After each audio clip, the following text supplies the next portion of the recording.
My name is Dava Nabila from class AKT 23A with NPM 234120 and 19. Uh, I will presentation about consolidation with acquisition at carrying amount of equity. In business combination, a parent company may acquire control over a subsidiary by purchasing its shares at an amount equal to the carrying amount of the subsidiary equity. This situation typically occurs when the subsidiary is acquired from existing shareholder, and the book values of the subsidiary assets and liabilities are considered representative of their actual economic value.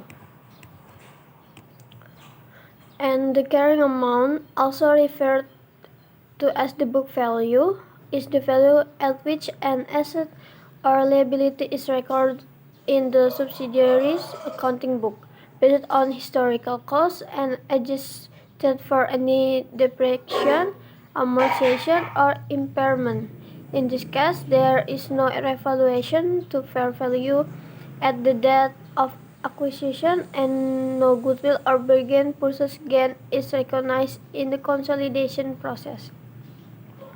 The acquisition date is a critical point because it marks when the company obtains control over the subsidiary. Control is typically achieved when the parent owns more than 50% of the voting rights or has the power to govern the financial and operation policy of the subsidiary to obtain benefit from its activities.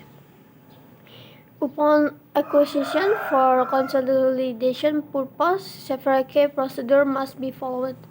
First, the parent investment in the subsidiary as recorded in the parent separate financial statement must be eliminated against the subsidiary equity balance, which typically includes share capital, retained earnings, and other components of equity. This elimination ensures that the group financial statement reflects only the asset, liabilities, income, and expense of the subsidiary, not the investment figure. Second, intercompany balance, or such as receivable and payable between the parent and subsidiary, must be eliminated. This step prevents the inflation of group assets and liabilities, which will present the group financial position. Third, intercompany transactions, such as sales or service transactions between the parent and subsidiary, must also be eliminated to prevent the overstatement of revenues and expense. If the transaction involves inventories or fixed assets, any unrealized profit emerging in those items must also be eliminated.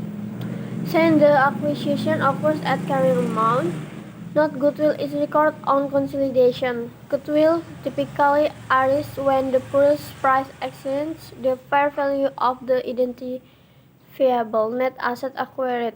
However, because the acquisition price is based exactly on the book value, no such access exists, and thus no intangible asset needs to be recognized.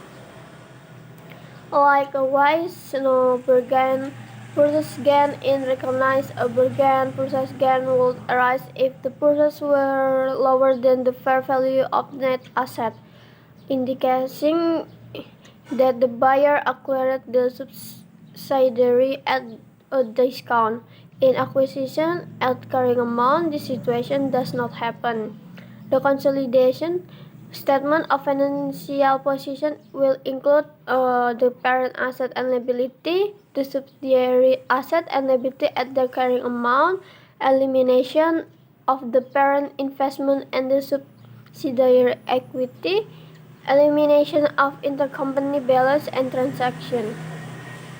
The consolidated statement of profit or loss will combine the revenue and expense of the parent and subsidiary.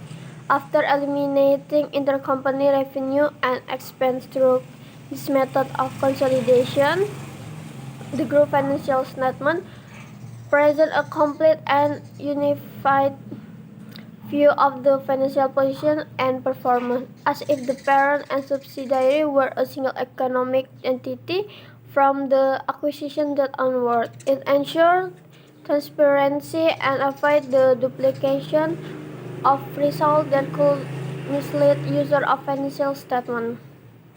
In summary, consolidation when acquisition occurs at the carrying amount emphasized is the elimination of the investment account, the combination of asset and liability at the book value, no recognition of goodwill or bargain purchase, and the elimination of all intercompany transaction and balance. Proper application of this principle is essential for accurately presenting the financial condition of the group and for complying with applicable accounting standards such as IFRS 10 is consolidated financial statement or the relevant national standard. That's all what I can say. Wassalamualaikum warahmatullahi wabarakatuh.